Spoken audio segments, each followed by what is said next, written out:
Selamat datang di channel saya Serangga Gatal. Jangan lupa di like dan subscribe-nya. Oke, kita mulai. Percakapan masih bergema, dan di bawah tatapan mata mengejutkan yang tak terhitung jumlahnya, satu demi satu sosok seperti dewa muncul di bawah langit satu demi satu. Masing-masing tubuh menunjukkan nafas kelas Taixuan. Pada akhirnya, bersama dengan hantu kayu tua yang muncul sebelumnya, kekuatan besar peringkat 18 Taixuan muncul. Meskipun semua orang terlihat berbeda, mereka semua sama. Tentang keberadaan puncak Dao abadi yang terkuat di bawah para dewa. Masing-masing dari mereka seperti legenda, dan sejak zaman Xianfal, dunia telah lama menghilang. Tapi sekarang, legenda seperti itu telah muncul. Dan ada 18 penonton di kejauhan tercengang. Semua orang merasa seperti disiram air dingin, tangan dan kaki mereka menjadi dingin. Orang-orang yang masih bersemangat dan bersemangat dengan Divine Power Suyi sebelumnya juga tercengang dan hati mereka tenggelam ke dasar. Tidak dapat disangkal bahwa pada pertemuan pantau ini, Kini dan yang lainnya memang telah dipersiapkan dengan baik, dan tidak hanya mengirimkan 81 eksistensi Ordo Taihe. Jumlah ini saja sudah membuat orang putus asa. Perlu dicatat bahwa setiap orang berpangkat Taixuan memiliki kekuatan besar yang menjelajahi 49 benua di negeri dongeng, dan dapat dengan mudah menghancurkan garis keturunan Tao teratas. Dan sekarang, tetapi 18 peringkat Taixuan dikirim bersama, siapa yang tidak takut? Sudah berakhir, Lord Evernit telah menghadapi ancaman terbesar. Ada yang khawatir. Bagaimana ini bisa terjadi? Apakah tragedi Battle of Eternal Night akan terulang kembali? Seseorang gelisah. Sebelum era kejatuhan abadi, Kaisar Malam Abadi Wang Ye diserang dan dikepung oleh 32 kaisar tak tertandingi dan mati. Dan kini, pemandangan serupa kembali muncul. Sepertinya kali ini hanya ada 18 peringkat Taixuan yang hebat, tetapi di mata orang-orang, Suyi hanyalah Raja Abadi, dan ini yang paling mengerikan hal. Siapa mereka dan mengapa mereka tidak pernah mendengarnya? Ada yang bingung. Faktanya, ini juga merupakan kebingungan sebagian besar orang yang hadir. Wajah 18 eksistensi tingkat Taixuan terlalu asing, bahkan jika mereka orang tua, tidak ada yang bisa dikenali. Siapa mereka? Jangan bilang aku pernah melihatnya, aku bahkan belum pernah mendengarnya. Pada saat yang sama, Gunung Lingqiao, semua orang bersemangat. Kini, Xuanzong, Nan Wujiu, dan lainnya bahkan lebih bertekad, wajah mereka dipenuhi cibiran. Mengetahui bahwa reinkarnasi Kaisar Yongye akan datang, bagaimana mungkin mereka tidak sepenuhnya siap? Yang terjadi di depan mereka adalah pembunuh yang telah mereka persiapkan. Satu-satunya yang disayangkan adalah bahwa kekuatan 81 peringkat Taihe kalah terlalu cepat dan mati terlalu tiba-tiba, dan korbannya sangat berat sehingga sulit untuk bahagia berdiri. Pada saat ini, Suyi telah menilai bahwa 18 orang hebat peringkat Taixuan ini pastilah orang-orang yang dipenjarakan oleh para dewa sejak era Tai Huang. Dewa-dewa. Namun, para dewa ini sekarang melayani anak-anak para dewa yang turun ke dunia peri.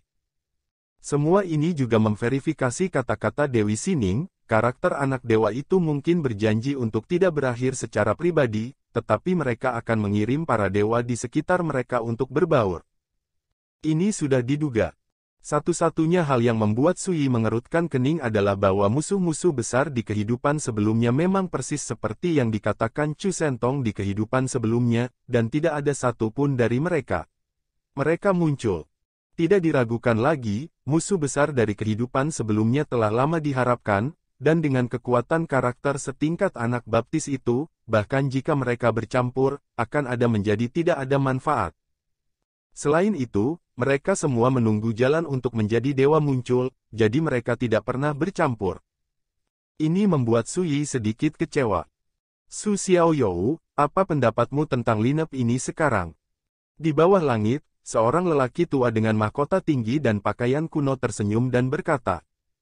Setelah dia dan 17 petinggi Taixuan lainnya muncul, mereka tidak buru-buru mengambil tindakan, melainkan mengepung Suyi dengan kuat. Suyi menyipitkan mata ke arah pria itu, untuk menjadi antek para dewa, semuanya tidak menarik. Antek Tuhan. Penonton di kejauhan ribut, dan mereka gempar. Mereka akhirnya menyadari bahwa orang-orang tua itu ternyata adalah utusan dewa yang melayani para dewa. Kenapa? Tidak yakin. Nada suara Sui acuh tak acuh, dan dia tidak menyembunyikan penghinaannya. Yang lebih tak tertahankan adalah kamu telah dipenjara selama bertahun-tahun, darahnya tidak ada di sana, perbudakan masih ada, sekarang betapa sedih dan menyedihkannya dia telah jatuh untuk melayani apa yang disebut anak-anak Tuhan. 18 peringkat Taixuan sangat marah sehingga wajah mereka menjadi gelap. Membunuh dan membunuh hati, itu saja. Segera, saya melihat kata-kata Sui berubah, dan berkata dengan ringan, tentu saja, saya mungkin dapat melihat bahwa Anda tidak terburu-buru, hanya ingin menguji saya. Lebih jauh lagi, kekuatan, bagaimanapun juga, para idiot dari Ordo Taihe itu mati terlalu cepat, dan kamu tidak yakin dengan kekuatanku. Semua orang tampak tidak yakin. Kata-kata Sui sangat menyentuh hati mereka. 81 pembangkit tenaga listrik tingkat Taihe yang dikirim sebelumnya pada awalnya digunakan untuk menguji kekuatan sejati Sui. Tapi tak satu pun dari mereka mengira orang-orang itu akan mati secepat itu. Bahkan, mereka tidak sempat menyelamatkannya. Sehingga ketika berhadapan dengan sosok seperti Sui yang tidak bisa diukur dengan kultivasinya, mereka tidak berani menganggap enteng. Kalau begitu aku akan mengatakan yang sebenarnya. Sui pertama-tama mengeluarkan kendi dan meneguknya, lalu berkata, 18 dari kalian digabungkan, tidak cukup bagiku untuk membunuh. Kata-katanya tajam dan kasar. Itu semacam hinaan dan hinaan dari lubuk hatiku. Penonton di kejauhan membuat sensasi, semuanya tercengang, dan mereka tidak pernah berpikir bahwa dalam menghadapi ancaman seperti itu, Sui masih begitu kuat. Namun, seru banget. Orang-orang seperti Li Sehu dan Jian Lunzi, semuanya memiliki mata yang cerah, dan mata mereka penuh dengan fanatisme dan kekaguman. Laki-laki, begitulah. Tapi Sui menutup mata terhadap ini, dan berkata pada dirinya sendiri, tentu saja, saya mungkin bisa menebak bahwa pada konferensi Persik hari ini, kalian tidak ditakdirkan untuk dihitung. Ini adalah peran terakhir. Omong-omong, dia melirik musuh di sekitarnya dan berkata, dengarkan saranku, berhentilah menjadi anjing, oke. Kini, Xuan Zong dan yang lainnya hanya bisa menatap, Sui ini, bukankah dia gila, dia berani memfitnah keberadaan peringkat Taixuan itu. Apakah ini bujukan? Pada saat ini, suara acuh tak acuh terdengar seperti lonceng pagi dan genderang malam, kamu tidak perlu ragu lagi dan bunuh bidat itu. Suara itu datang entah dari mana, tetapi bergema di seluruh dunia dengan kekuatan besar. 18 peringkat Taixuan yang hebat semuanya menerima pesanan. Benarkah, masih ada orang yang duduk dalam bayang-bayang, mungkin beberapa dewa? Sui diam-diam berpikir. Sebelum dia bisa mengetahuinya, sekelompok Ordo Taixuan hebat yang mengelilingi tanah di sekitarnya telah menyerang dengan berani. Bunuh. Bunuh makhluk kecil ini.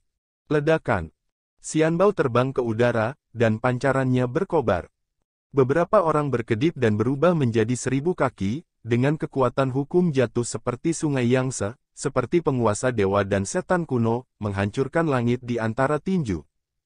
Seseorang membuka mulutnya dan meludah, dan pedang abadi meraung, membawa cahaya pedang ke seluruh langit.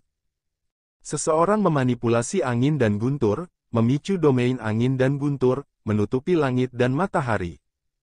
Semua orang ketakutan dan ketakutan.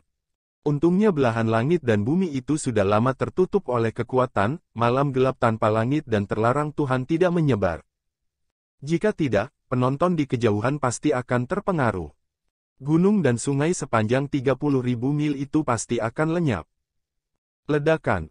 Dalam sekejap, dunia gelap tempat Sui berdiri benar-benar tenggelam oleh semburan kekuatan yang mengamuk dan kejam.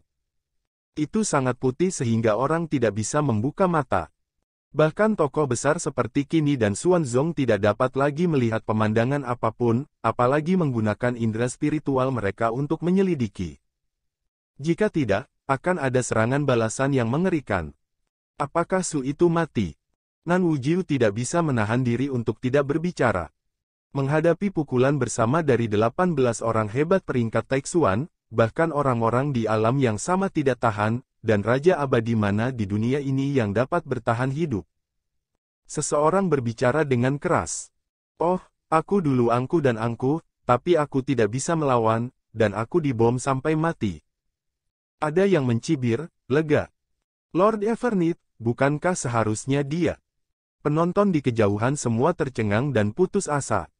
Pada saat ini, bahkan 18 peringkat Taixuan yang hebat pun merasa sangat aneh. Di bawah serangan gabungan mereka, Su Yi tidak melarikan diri. Tidak ada perlawanan. Seperti ketakutan, dia langsung dibombardir oleh berbagai harta dan teknik rahasia yang mereka desak bersama. Ini membuat mereka semua nyaris tak percaya. Sebuah pertanyaan muncul di benak saya, ini dia. Harus kuakui, kekuatan anak itu jauh lebih lemah daripada lip service-nya. Seorang master peringkat Taixuan berbicara dengan sinis. Tapi pada saat ini, seseorang tiba-tiba berseru dia tidak mati. Kabut yang melanda dunia berangsur-angsur menghilang, dan semburan kehancuran terdiam. Visi masyarakat kembali jernih. Dan kemudian saya melihat pemandangan yang luar biasa. Di bawah langit yang gelap, sosok tinggi berdiri di sana, tidak bergerak, setiap inci kulit bersinar terang, dan ada jalan melingkar di belakangnya aliran domain, seperti jurang maut, seperti penjara, luas, tak terukur, dan tak terduga. Beberapa kekuatan penghancur yang belum pecah melonjak di sekelilingnya, tetapi mereka tidak dapat melukainya. Tapi dia abadi dan abadi. Jubah hijau masih utuh, berburu di angin sedingin es. Su Yi. Di bawah pukulan bersama dari 18 peringkat hebat Taixuan, tidak hanya dia tidak mati, tetapi sosoknya seperti batu, dan dia tidak pernah terguncang. Ngili. Bebas dan tanpa cacat. Saat melihat adegan ini, penonton tercengang dan kaget. Berdiri diam, ia akan menahan serangan gabungan dari 18 peringkat hebat Taixuan. Adegan ini sangat mengejutkan. Semua orang berdiri di sana, seperti keajaiban. Tidak mati. Mata Zine linglung, tangan dan kakinya gemetar. Siapa yang bisa memberitahu saya bahwa ini yang bisa dilakukan Raja Peri? Seseorang bingung dan kepalanya pusing. Kejutannya tak bisa diungkapkan dengan kata-kata. Ternyata aku dibutakan oleh penantian. Kekuatan mengerikan Lord Yongye bukanlah sesuatu yang bisa kita prediksi sama sekali, tidak, kita bahkan tidak bisa pikirkan tentang itu. Penonton di kejauhan heboh. Hanya dalam beberapa kedipan mata, suasana hati mereka berubah dari keputusasaan menjadi kegembiraan, pasang surut, hingga tak terkendali. Tidak heran Tuan Yongye berani datang ke pertemuan, dia sudah memiliki kekuatan untuk menaklukkan Tongtian peringkat Taixuan. Li Sehu mengepalkan tangannya erat-erat dan matanya bersinar. Sekarang saya akhirnya berani percaya bahwa utusan ilahi yang melayani para dewa itu memang tidak ada di mata Tuan Yongye. Seseorang bergumam. Pakar peringkat Taixuan itu tampak mencurigakan. Mereka juga akhirnya mengerti mengapa Su Yi tidak pernah mengelak atau bergerak. Karena Su Yi tidak takut dengan semua ini, dan dia dapat menahan pemboman seperti itu tanpa menghindarinya. Ketika semua orang terkejut, Su Yi meregangkan pinggangnya. Dengan aksi ini, kekuatan jalannya meraung dan bergerak berirama, seolah-olah langit dan bumi berputar, dan dunia maya di sekitarnya bergetar. Bernapas dan beresonansi. Su Yi melirik musuh-musuh besar itu, dan nadanya datar, jika ini masalahnya, tidak perlu menggunakan semua kekuatanmu untuk membunuh R. Dan lain-lain. Semuanya. Melihat langit dan bumi, Su Yi mungkin satu-satunya yang tidak berani menatap mata Taixuanji.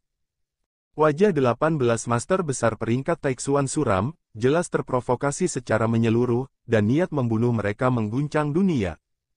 Omong kosong, mereka menembak lagi. Bunuh. Seseorang menebas pedang di langit, mengambil sisi domain pedang, dan membunuhnya di langit.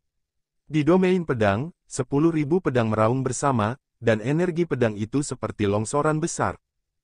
Pada saat yang sama, langkah Taixuan lainnya juga menggunakan cara mereka sendiri untuk menekan bagian bawah kotak dan mengirim dengan seluruh kekuatan mereka. Ledakan. Langit gelap dan kobaran api berkobar. Serangan bersama ini jauh lebih mengerikan dari sebelumnya. Su Yi tertawa dan berhenti berpegangan tangan. Ledakan.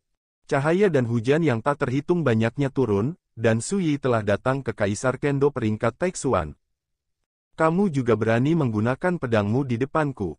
Di atas kekuatanmu sendiri. Dengan suara acuh tak acuh dengan penghinaan, telapak tangan Su Yi seperti pedang, dan mereka jatuh bersamanya. Ledakan. Pedang yang agung dan mendominasi bagaikan langit yang jatuh ke Bima Sakti. Dengan satu pedang, ia menembus pertahanan Kaisar Kendo, menghancurkan pedang di telapak tangan lawan, dan bahkan seluruh tubuhnya terbelah dua, dan darah itu berhamburan. Sebuah pernyataan yang meremehkan, membunuh Kaisar Kendo tingkat Taixuan. Adegan itu mengejutkan banyak orang. Hampir pada saat yang sama, serangan kekuatan besar Ordo Taixuan lainnya telah tiba. Ledakan. Menakutkan, tetapi ketika mengenai Su Yi, semuanya dinetralisir oleh body protection-nya. Hujan kehancuran yang bertabrakan juga runtuh ke segala arah. Adapun teknik rahasia yang menghancurkan bumi itu, tidak ada satupun yang bisa melukai Su Yi sedikitpun. Mengitari sosoknya yang kokoh, lingkaran dao besar mengalir di sekitar, seperti jurang seperti penjara, tidak dapat dihancurkan dan tidak dapat digoyahkan. Sama seperti kebal yang sebenarnya. Ini membuat semua petinggi Taixuan itu ngeri. Harap diperhatikan bahwa mereka telah menggunakan kekuatan penuh mereka tanpa syarat. Tidak bisa mematahkan pertahanan Su Yi. Dan mengambil kesempatan ini, Su Yi tanpa ampun melancarkan pembunuhan. Mati. Matanya yang dingin seperti listrik, dan dia bergerak maju seperti gunung yang mendominasi. Ledakan. Tubuh seorang perkasa yang paling dekat dengannya meledak dan langsung hancur berkeping-keping. Daging dan jiwanya hancur total. Sosok Su Yi telah melintasi langit dan muncul di depan seorang pria berjubah putih. Sialan. Pria berjubah putih itu sangat terkejut hingga rambutnya berdiri, dia membanting tombak petir dari tangannya dengan sekuat tenaga. Jarak antara Kai dan Su Yi. Tombak itu bergetar hebat, dan tersapu oleh tangan Su Yi. Hampir pada saat yang sama, energi pedang yang menyilaukan keluar dari telapak tangan Su Yi dan melesat keluar. Tiba-tiba, sosok pria berjubah putih itu mundur dengan banyak lubang darah, matanya melebar, dan setelah teriakan nyaring, dia mati di tempat. Dalam sekejap, dua petinggi Taixuan terbunuh. Yang pertama langsung dihancurkan. Yang terakhir menembus lebih dari 10 lubang pedang seperti bola. Adegan kematian berdarah itu mengejutkan banyak orang. Pada saat ini, pengepungan dari sekelompok musuh hancur, dan Su Yi pecah dari pengepungan. Mati. Suara yang tenang dan acuh kembali terdengar. Dan sosok Su Yi telah menghilang. Saat berikutnya, seorang wanita dengan gaun merah menyala tiba-tiba disambar pedang dari langit, dan tubuhnya yang halus hancur seperti bambu yang terbelah. Pada saat ini, orang akhirnya melihat dengan jelas bahwa sosok Su Yi muncul di belakang wanita berbaju merah. Semuanya terjadi begitu cepat. Su Yi datang dan pergi seperti Streamer, dan di medan perang, dia tak terkalahkan. Muda itu seperti minum air dan makan.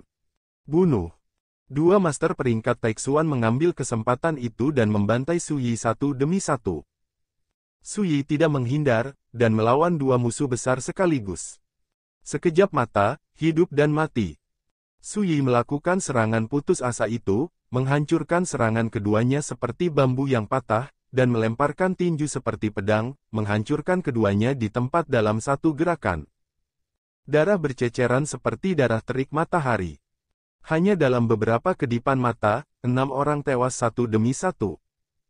12 master besar peringkat Taixuan lainnya dirangsang sampai membelah hati mereka, dan mereka semua menjadi pucat. Seorang pria yang mengenakan mahkota Tao meraung, dan di antara lengan bajunya, sebuah jimat hitam meledak. Master peringkat Taixuan lainnya juga menggunakan kartu as mereka.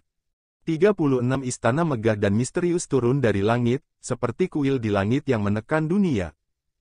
Kekuatan Bogey. Saat akhirnya tiba. Penonton di kejauhan berdenyut-denyut, dan mata mereka kesemutan. Jenis huru-hara antara lapisan yang dalam dan misterius ini belum terlalu lama dipentaskan di dunia, dan ketika itu benar-benar disaksikan, itu membuat orang sangat memahami apa ketakutan adalah. Bahkan berdiri di tempat yang sangat jauh dan memandangnya, ada rasa putus asa dan ketidakberdayaan yang menyesakkan. Ini membuat orang tidak bisa membayangkan betapa dahsyatnya pukulan itu jika mereka berada di medan perang. Terutama saat ini, melihat kekuatan besar Tai Xuanji mati-matian menggunakan keterampilan pembunuh mereka, pikiran semua orang benar-benar terkejut dan pikiran mereka menjadi kosong. Saya tidak bisa membayangkan bagaimana Su Yi harus menghadapinya. Tidak hanya mereka, tetapi juga Qini dan yang lainnya di Gunung Ilahi Lingqiao terkejut.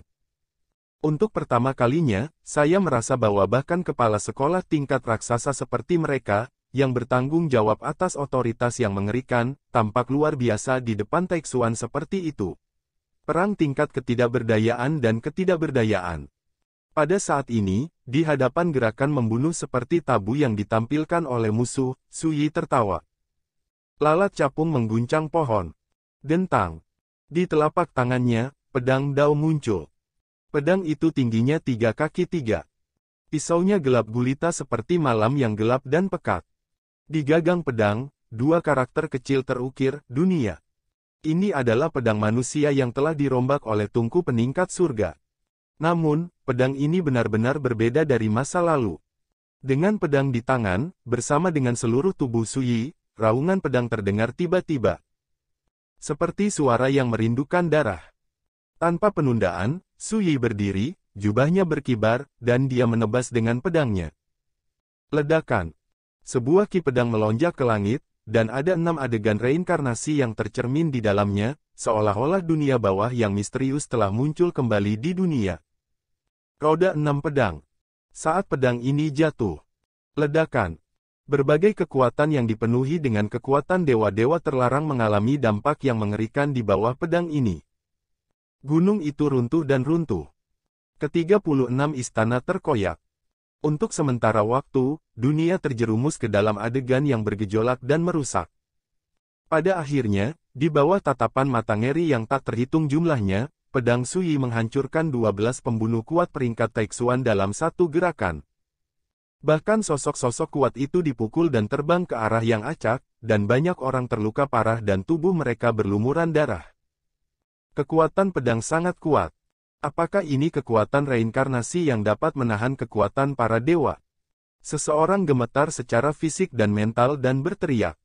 Kultivasi kelas Taiwu, dia tidak lagi di negeri dongeng. Seseorang berteriak. Ledakan. Ladang mendidih dengan gempar. Semua orang tercengang. Beberapa bulan yang lalu, Su Yi berada di Laut China Timur untuk bersaksi tentang alam raja abadi, yang sudah diketahui semua orang di alam abadi. Siapa yang menyangka bahwa setelah beberapa bulan absen, Su Yi telah membuktikan alam Dao dan memantapkan dirinya di kelas Taiwu. Kecepatan putus seperti ini benar-benar mengejutkan. Zine, Xuanzong dan tokoh besar lainnya disambar petir.